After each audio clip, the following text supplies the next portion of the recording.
اعوذ باللہ من الشیطان الرجیم بسم اللہ الرحمن الرحیم السلام علیکم ورحمۃ اللہ وبرکاتہ۔ دوستو اور پیارے بھائیو، زنا کیا ہے اور اس کے بارے میں حضور پاک صلی اللہ علیہ وآلہ وسلم نے کیا فرمایا؟ ناظرین گرامی، زنا کی 6 سزائیں ہیں۔ 3 سزائیں اس دنیا میں ہوں گی اور 3 سزائیں آخرت میں ہوں گی، جن کے بارے میں آج ہم اس ویڈیو میں آپ کو بتائیں گے۔ اس سے پہلے ہمارے چینل پہ نئے آنے والے دوستوں سے التماس کی جاتی ہے کہ ہمارے چینل کو سبسکرائب کر کے بیل آئیکن کو بھی آن کر لیں تاکہ مزید اچھی ویڈیوز آپ کو ملتی رہیں۔ ناظرین گرامی، رسول پاک صلی اللہ علیہ وآلہ وسلم نے فرمایا کہ زنا ایک ایسا بدترین گناہ ہے جس کی سزا اللہ تعالیٰ کبھی معاف نہیں کرتا، اور اس زنا جیسے بدترین گناہ کی 3 سزائیں دنیا میں اور 3 سزائیں آخرت میں ملتی ہیں۔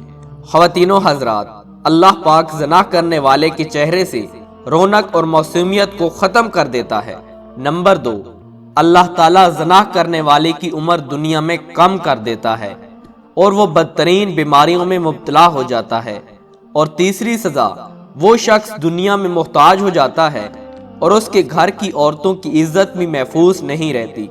اور ناظرین گرامی، اللہ تعالیٰ نے آخرت میں جو 3 سزائیں رکھی ہیں وہ یہ ہیں، جن میں سے پہلی سزا یہ ہے کہ اللہ تعالیٰ دن قیامت کے زنا کرنے والے شخص سے ناراض ہوگا، جو ہمارے لیے کتنی شرم کی بات ہے کہ اللہ تعالیٰ دن قیامت سے بھی ہم سے ناراض ہو اور اس کے نامہ اعمال سے نیکیاں گھٹا دی جائیں گی، اور ایسے شخص سے قبر میں اور دن قیامت کے سخت حساب لیا جائے۔ اور تیسری سزا یہ ہے کہ دوزخ ایسے انسان کے لیے تڑپ رہی ہوگی، اور دوزخ اللہ تعالیٰ سے یہ فریاد کرے گی کہ اے اللہ، زانی انسان کو زنا کرنے والے کو میری طرف بھیج، جو دنیا میں کسی کی ماں بہن کی عزت نہیں کرتے تھے۔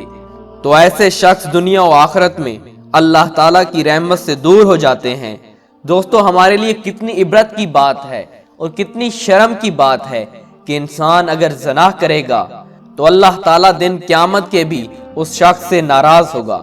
دوستو، آج میری طبیعت خراب تھی، اس لیے میری آواز میں کوئی آپ کو مسئلہ آیا ہو تو میں اس کے لیے معذرت خواہ ہوں۔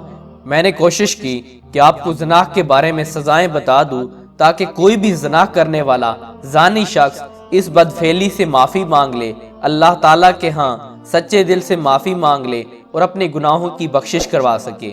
جزاک اللہ۔